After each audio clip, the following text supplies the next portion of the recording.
UP के अमरोहा से रिश्तों को तार तार कर देने वाली खबर सामने आई है। यहाँ एक चचेरे ससुर ने अपनी बहू की गोली मारकर हत्या कर दी। बहू का कसूर सिर्फ इतना था कि वो अपने साथ हो रही छेड़छाड़ का विरोध कर रही थी। यही बात चचेरे ससुर को इतनी बुरी लगी कि उसने बहू को गोली मार दी, जिससे उसकी दर्दनाक मौत हो गई। हैरानी की बात तो यह है कि इसके बाद आरोपी खुद तमंचा लेकर थाने पहुंच गया, जिसके बाद पुलिस ने उसे गिरफ्तार कर लिया। पुलिस ने महिला के शव को पोस्टमार्टम के लिए भेज दिया है। दरअसल यह घटना जिले के हसनपुर कोतवाली के दीपपुर गाँव की है, जहाँ 35 वर्षीय सीमा बुधवार अपने घर के बरामदे में सो रही थी। बगल में ही उसका छोटा बेटा भी सो रहा था।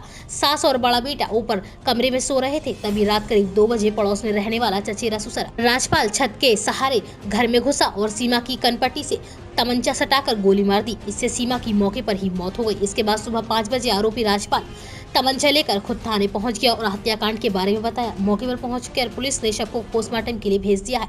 सीमा के पति कुंवरपाल चौहान की 3 साल पहले एक हादसे में मौत हो गई थी। इसके बाद से ही वो देवर के साथ रह रही थी।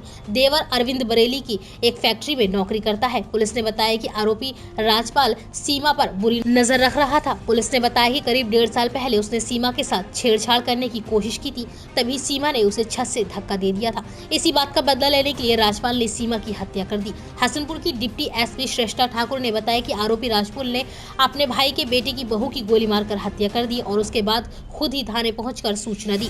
उन्होंने बताया कि आरोपी के खिलाफ केस दर्ज कर लिया गया है और उसे गिरफ्तार भी कर लिया गया है। अमरोहा के एसएसपी सीपी शुक्ला ने बताया कि आरोपी ने शुरुआती पूछताछ में बताया कि उसकी बहू के किसी से अवैध संबंध थे और इसी से वो नाराज था। आरोपी ने यह भी बताया कि दोनों के बीच किसी बात को लेकर विवाद भी था और इसी से नाराज होकर उसने इस वारदात को अंजाम दे दिया। राजपाल नाम का आदमी है जिसने अपने छोटे भाई की जो उसकी बहू थी उसकी सुबह आज गोली मारकर हत्या कर दी है और थाने खुद ही आया था। थाने उसने सूचना दी है। मुकदमा लिख के आगे कार्रवाई करी जाए।